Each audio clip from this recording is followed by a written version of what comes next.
No hay que perder de vista la realidad de nuestro país.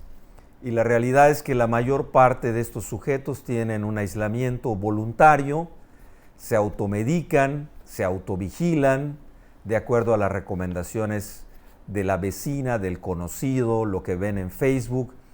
Y es un tema que tal vez esté ya demasiado desgastado, Rafa, pero que es obligado. Es una pregunta obligada para hacer. Y es la eficacia de los tratamientos para COVID leve. Hablamos de cloroquina, citromicina, ivermectina, dióxido de cloro y una cantidad de medicamentos que la gente ingiere o consume con el intento de evitar la progresión o acelerar la recuperación de la enfermedad.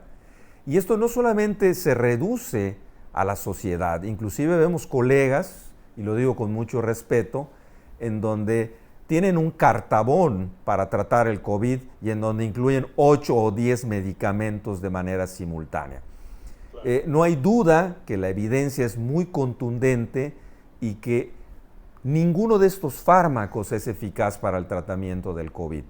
¿Cuál es tu opinión al respecto? Porque me parece relevante que tanto la sociedad como la comunidad médica conozca qué hacer, qué es lo que debe hacer y qué es lo que no debe hacer en el COVID leve. Claro, lo voy a responder de la siguiente manera y voy a puntualizar particularmente en aquellos que son los más socorridos o los más utilizados. Hidroxicloroquina. Hidroxicloroquina ha quedado demostrado fehacientemente en los estudios clínicos controlados que no aporta absolutamente ningún beneficio a la enfermedad. Cuando salen los primeros reportes de que la hidroxicloroquina podría haber tenido efectos sobre un grupo de pacientes, fue evidentemente un reporte que además después salió una aclaración que tenía errores metodológicos y sesgos muy graves que se mantuvieron a lo largo de toda la investigación y por otro lado mediáticamente pues generó una invitación a estarlo utilizando y eso creo que ha sido uno de los grandes errores globales.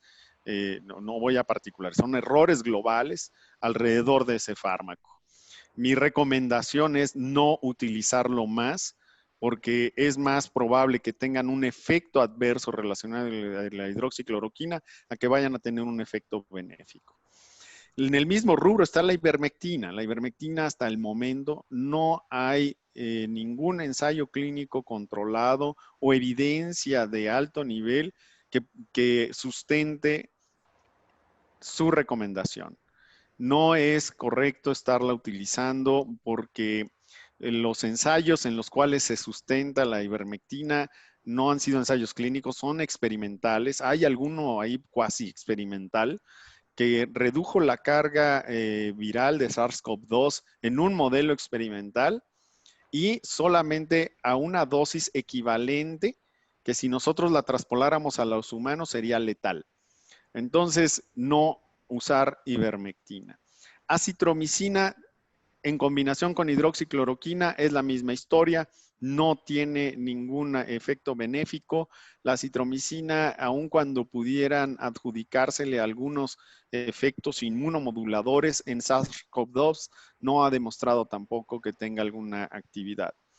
Y con todo respeto a quienes utilizan o han utilizado o creen en el dióxido de cloro, no voy a debatir algo que no está sujeto a debate. Ese no es un medicamento, eso no tiene ningún efecto sobre algún mecanismo de inflamación, ni de protección, ni efecto antiviral. E inclusive hay reportes en la literatura de efectos secundarios serios asociados al dióxido de cloro. No lo recomendaría tampoco. No hay nada publicado en la literatura que sustente su uso. Lo único que sí estamos viendo con mucha frecuencia es lo que acabas de señalar, la polifarmacia, ¿no? Cantidad de medicamentos que lo único que van a propiciar es un incremento de los efectos adversos asociados a medicamentos. Voy a ponerte algo que ojalá pueda ayudar a sustentar lo que estoy diciendo. Nosotros aquí en la unidad temporal en el Citibanamex han ingresado al día de hoy más de 1,200 personas, con todo el abanico del espectro de la enfermedad, desde casos leves hasta casos muy graves. De todos los casos leves y moderados, han egresado alrededor de 600 personas y en ninguna de ellas hemos utilizado ninguno de esos medicamentos. A mí me parece muy importante esto que estás mencionando, Rafa, porque es una actividad casi universal. La automedicación o la prescripción de los médicos de esta polifarmacia que tú describes, que yo creo que no es trillado hablar de este tema. Me parece que a pesar que la evidencia científica es contundente en que ninguno de estos fármacos es útil, tanto la gente como los médicos siguen utilizando estos medicamentos.